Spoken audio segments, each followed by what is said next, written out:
আমি চাই যে একটা ভালো মনের মানুষ যে আমাকে বুঝবে। আসলে খুব বেশি যে তার টাকা পয়সা থাকতে হবে এমন কিছু না, যে আমি খেয়ে পরে ভালো থাকতে পারি।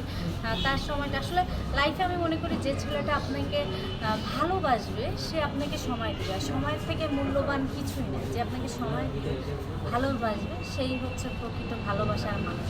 আর মোনাজাতে সে আমাকেই চাবে, আমি তার লাইফে আসার পরে সে আর দ্বিতীয় কোনো মেয়েকে ভাববে না, এরকম একজন মানুষ আমি চাই। আর টাকা পয়সার কথা বললেন, মানে এই যুগে তো টাকা পয়সা ছাড়া এখন তো মানে sugar চাই daddy না, চাচ্ছে সুগার মেয়েরা। ডেটি চাই। মানে আপনি টাকা পয়সা ছাড়া চাচ্ছেন, মানে কেন আসলে?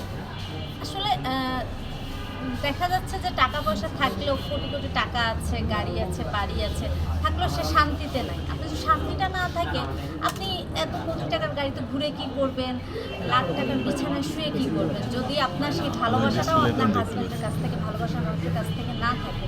সো আমার মনে হয় যে মানে অনেকে যেতে পারে, এটা এক একটা মেয়ের এক একটা চাহিদা থাকে।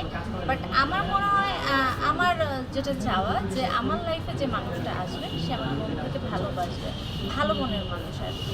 মানে টাকা পয়সা আমার কাছে ডাজেন্ট ম্যাটার, যেটা হতেও পারে বেশি, মধ্যবিত্ত হতে পারে বা ভালো ক্লাসের হতে পারে।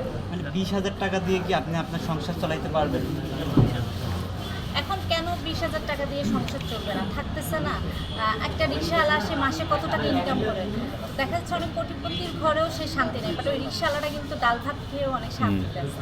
আর জানি না আমার হাজব্যান্ড কে হবে বা তার মাসিক ইনকাম কত হবে, বাট আমি তার সাথে হ্যাপি থাকার, সে যদি আমাকে ভালোবাসে, সে যদি মাসে 20,000 টাকাও ইনকাম করে, আমি ওইটা নিয়েও হ্যাপি থাকবো। আপনি তো একটা মডেল, মানে আপনি এখন তো মডেলের তো অনেক খরচ আছে, মানে আপনি কিভাবে এটা maintain এখনকার করবেন? মেয়েরা বলে যে আমরা 5 লাখ টাকা, আমার যে হাজবেন্ড হবে কিংবা আমার যে বয়ফ্রেন্ড হবে তার গাড়ি থাকতে হবে, মাসে 5 লাখ টাকা ইনকাম থাকতে হবে। সেখানে আফরিন একজন ভালো মডেল। আচ্ছা, আমি কিন্তু বলি নাই যে আমার জামাই 5 লাখ টাকা ইনকাম করবে না। আমার জামাই এমনও তো হতে পারে যে 5 কোটি টাকার বেশি তার মাসে ইনকাম হচ্ছে।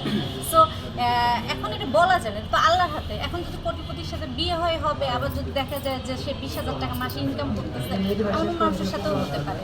সো এক এক মেয়ের এক এক চাহিদা। But আমার ফার্স্ট অফ অল আমার একটাই চাহিদা, যেটা বলেছি যে টাকা পয়সা ডাজেন্ট ম্যাটার, সে ভালো মনের মানুষ হোক, এটাই।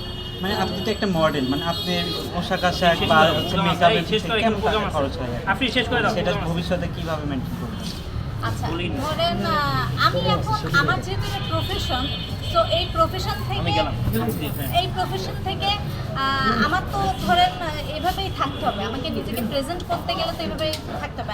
আমার বিয়ে যখন হয়ে যাবে, তখন তো আমার অন্য লাইফ থাকবে। তো তখন সে যেভাবে আমাকে বলবে আমি ওইভাবে শেষ করে, এখানে প্রোগ্রাম আছে, আমাকে একটু